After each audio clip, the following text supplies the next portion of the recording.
Violation करते हैं तो हम किन के खिलाफ एक्शन लें। मैं मिनिस्ट्री में लेकर के बात किया था, MHRD में उस समय थे, अभी मिनिस्ट्री ऑफ एजुकेशन है। मैं उनसे एक बड़े अधिकारी से मिला और बात किया कि इस रूप में यहाँ पे डिस्क्रिमिनेशन हो रहा है और कई सारे जो वंचित तबका के लोग हैं वो एलिजिबल हैं, लेकिन उनको जो है प्रवेश से बाहर कर दिया जा रहा है। उन्होंने बताया कि राघवेंद्र, इस देश में हमारे मिनिस्ट्री के अंदर में 42 सेंट्रल यूनिवर्सिटी हैं और 42 सेंट्रल यूनिवर्सिटी में किसी न किसी रूप में इसका उल्लंघन कर रही हैं। तो हमारे पास इतनी कैपेसिटी हटाएं और दूसरे को रखें। तो कहीं न कहीं हमें इस मतलब कि लड़ाई को आगे रखना है ताकि हम आज के पीढ़ियों को जो है शोषण से बचा सकें। मैं अगले वक्ता को आमंत्रित करने के लिए और उनका परिचय देने के लिए एक बार फिर से मैडम नैना प्रसाद के पास आऊँगा और निवेदन करूँगा कि आप अगले वक्ता महोदय डॉक्टर सुभाष कुमार सर का आप परिचय दें। मैडम नैना प्रसाद। बहुत बहुत धन्यवाद। मैं धन्यवाद करूंगी मुलायम सर का।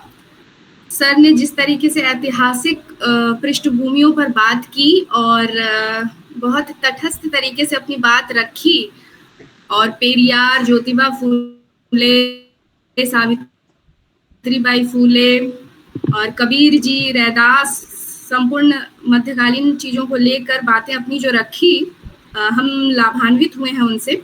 आज के कार्यक्रम के अंतिम वक्ता को मैं आमंत्रित करना चाहूंगी, डॉक्टर सुभाष कुमार जी।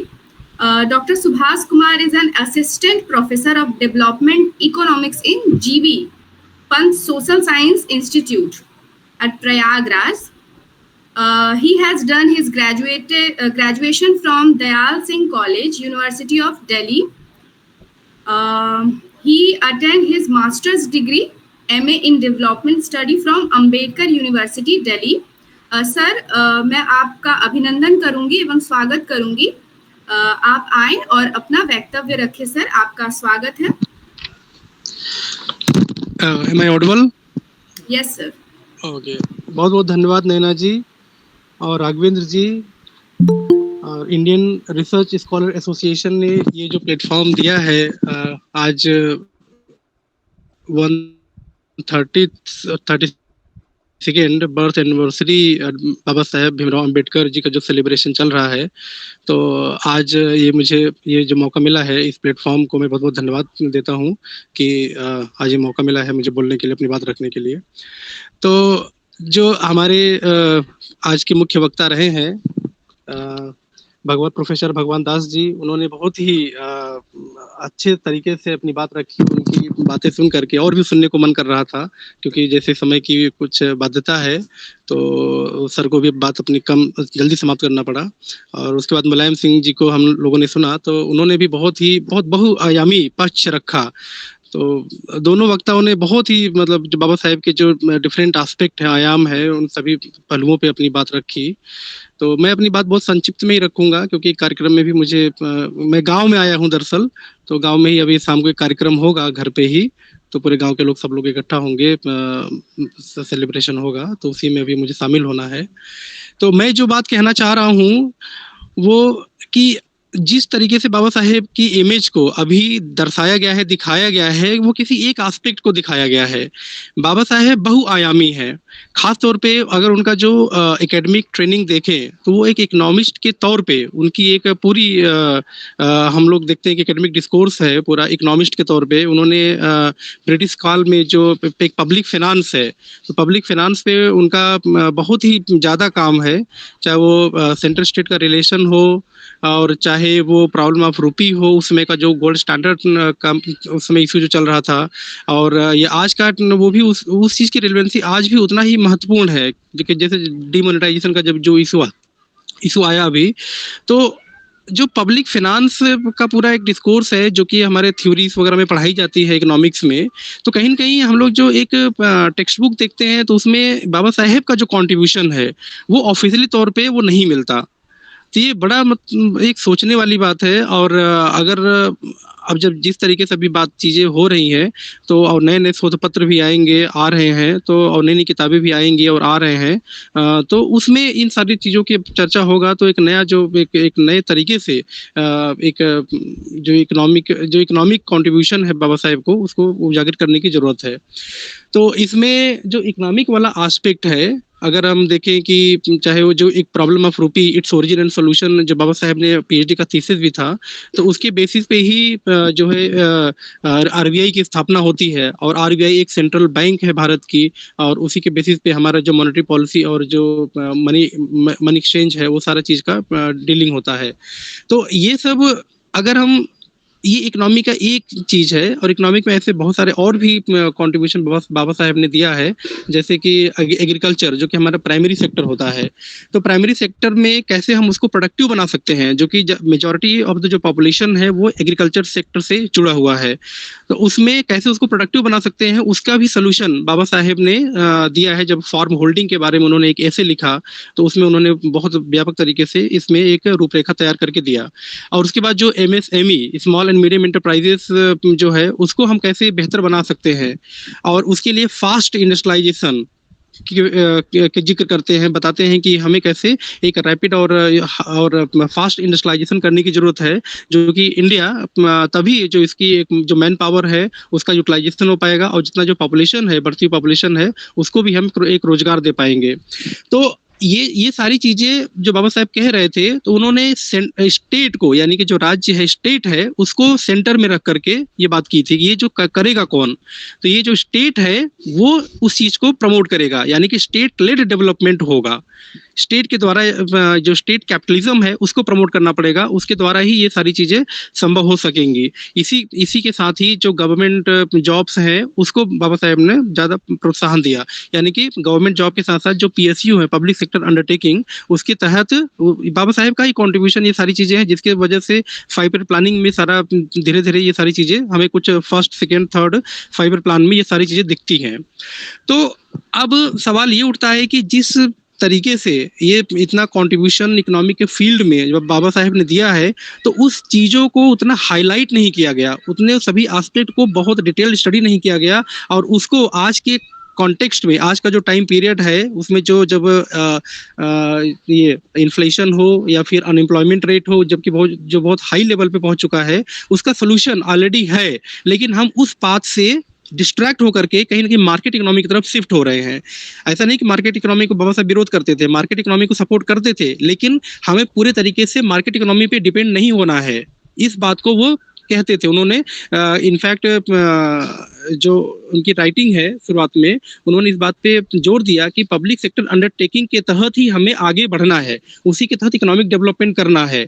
लेकिन आज की जो प्रॉब्लम है, आज की जो करंट गवर्नमेंट है, चाहे वो कोई भी गवर्नमेंट हो, पिछले 20 सालों से जब से इकोनॉमिक लिबरलाइजेशन 1991 में देखने को मिलता है, तब से कहीं न कहीं अंधाधुंध मार्केट इकोनॉमी की तरफ हम शिफ्ट हो जा रहे हैं, बिना सोच विचार किए कि उसका जो है इम्पैक्ट क्या होगा, एग्रीकल्चर पे क्या होगा, उसका इम्पैक्ट MSME पे क्या होगा, और उसका एम्प्लॉयमेंट पे क्या असर पड़ेगा। इन सब चीज़ों को दरकिनार रखते हुए, यानी कि साइड में रखते हुए, कहीं न कहीं मार्केट पे सारी चीज़ें हम मार्केट पे शिफ्ट होते जा रहे हैं।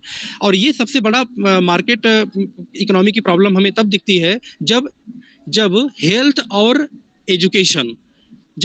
एजुकेशन, ये इसका भी जब कॉमर्शलाइजेशन होने लगता है, या इसका भी जब कॉमर्शलाइजेशन बहुत बड़े लेवल पे जब किया जा रहा है, तब बाबा साहेब की रिलेवेंसी और भी ज़्यादा बढ़ जाती है कि हेल्थ और एजुकेशन को, जो कि स्टेट लेड सब्जेक्ट होना चाहिए, जो कि स्टेट की जिम्मेदारी है कि जो ह्यूमन कैपिटल फॉर्मेशन है वो स्टेट तैयार करे कि हमारा ह्यूमन रिसोर्स कैसा होना चाहिए, उसको किस टाइप का स्किल्स आनी चाहिए, उसको किस टाइप का जो है उसका बेटर हेल्थ होना चाहिए, इसकी पूरा भरण पोषण की जिम्मेदारी स्टेट की होनी चाहिए। लेकिन ये चीजें आज के टाइम पे मार्केट पे शिफ्ट होती जा रही हैं, यानी कि उस मार्केट इकोनॉमी पे शिफ्ट होती जा रही हैं जैसा कैपिटलिस्ट इकोनॉमी में देखने को मिलता है, जो कि बहुत ही ज्यादा प्रॉब्लमेटिक है। और इसका प्रॉब्लमेटिक असर देखने को मिलता है लोअर सेक्शन ऑफ सोसाइटी पे। जिनके पास पैसा नहीं है वो अच्छा एजुकेशन नहीं ले पाएगा, जिनके पास पैसा नहीं है वो अच्छा हेल्थ नहीं ले पाएगा।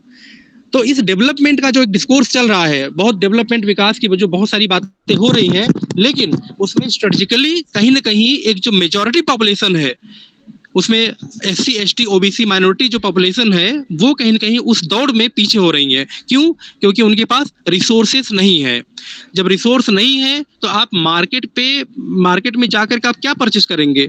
आप जो है हेल्पलेस फील करेंगे, और वही आज के टाइम पे देखने को मिल रहा है। और उसमें भी जो कुछ अब यहाँ पर प्रॉब्लम ये आती है कि जो गवर्नमेंट, चाहे वो स्टेट गवर्नमेंट हो चाहे वो सेंट्रल गवर्नमेंट है, कि उनकी पॉलिसी वो किस डायरेक्शन में ले जाना चाह रहे हैं।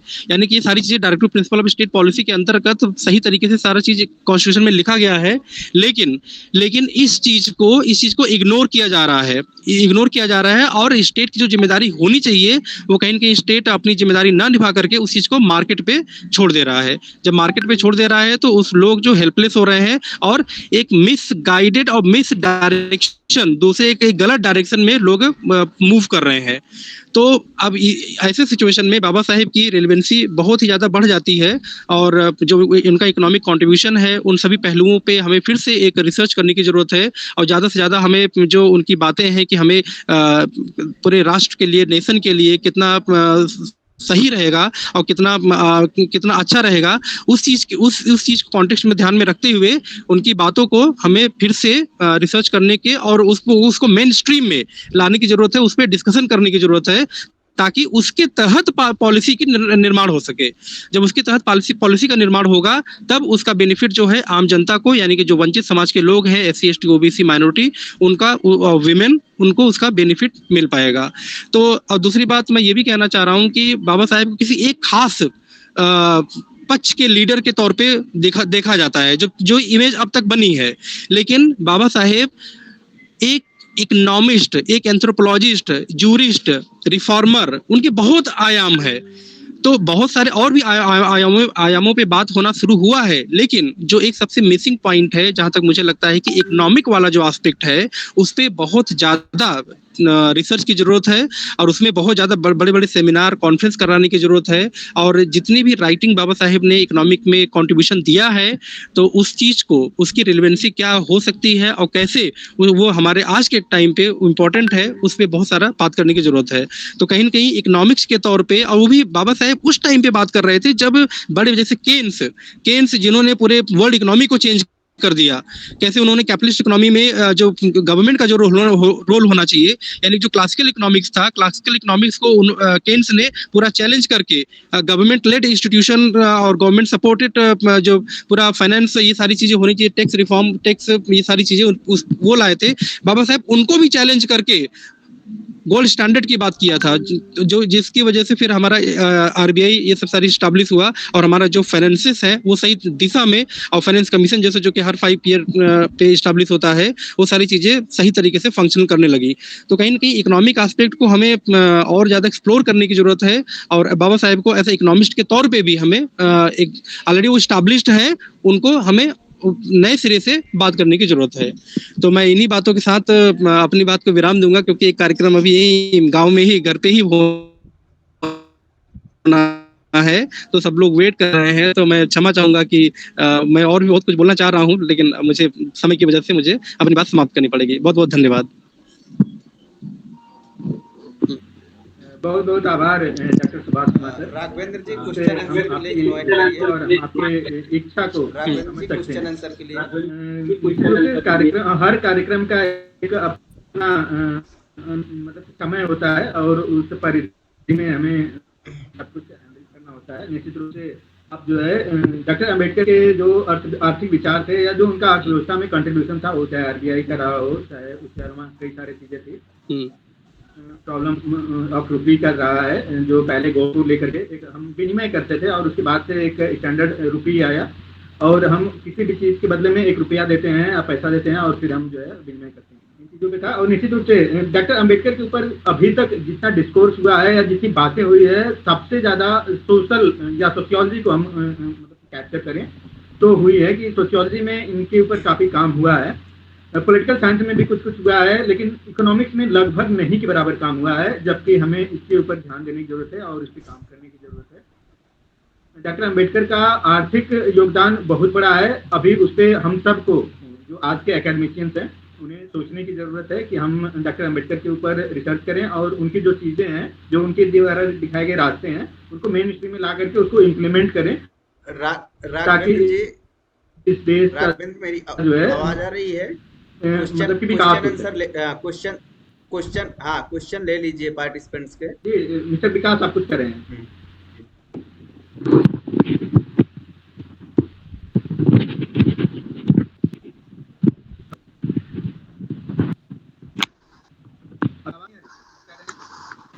राघवेंद्र जी, आपकी आवाज नहीं आ रही है। जी अभी आ रही है? जी आ रही है। तो हम इन चीज़ों को आगे बढ़ाएंगे और जैसा कि हमें निर्देश मिला है आदरणीय प्रथम वक्ता प्रोफेसर बीडी सरकार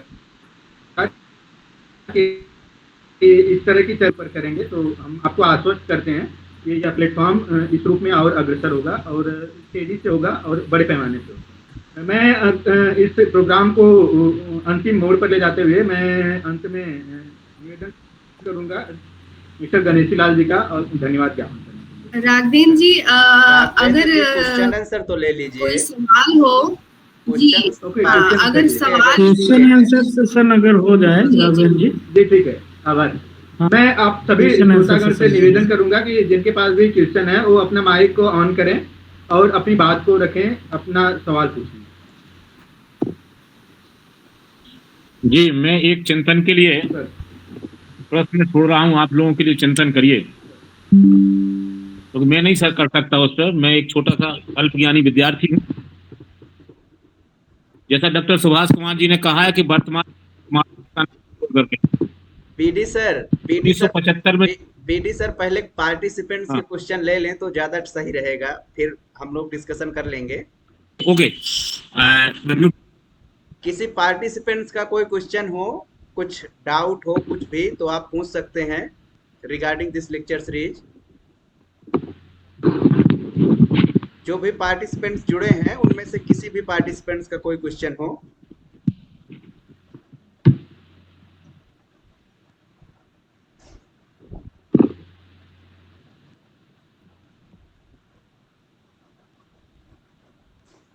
हम सर के पास आते हैं, सर क्या जो सुझाव है उसके बात करेंगे। मतलब हम उन्हें सुनेंगे। जी बीडी सर बोले सर।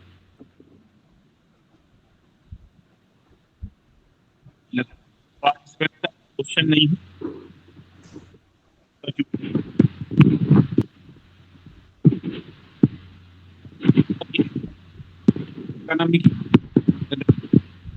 जी माधुरी मौर्य कुछ पूछना चाहती हैं? आवाज कट रही है सर माधुरी आपकी। Maurya ji, are you listening to me? नहीं आ रही है। माधुरी जी आप वो है, अनम्यूट है, आप म्यूट करिए। आवाज नहीं आ रही। अपना माइक ओपन करिए सर। हमारा ओपन। माधुरी जी आप अपना सवाल के लिए हाथ उठाएं। माधुरी जी आप कुछ पूछना चाहते हैं? आप अनम्यूट हैं। अनम्यूट हैं।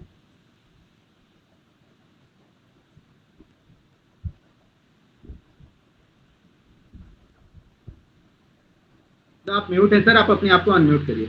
हाँ बीडी सर आप अपनी बात रखिए सर, तो अनम्यूट करके सर। हमें क्या आवाज आ रही है आपको?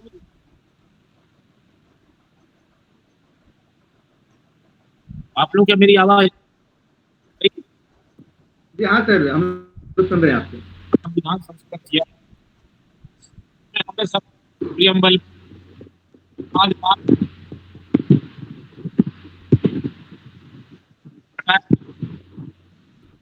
हम 19 से भी किया है।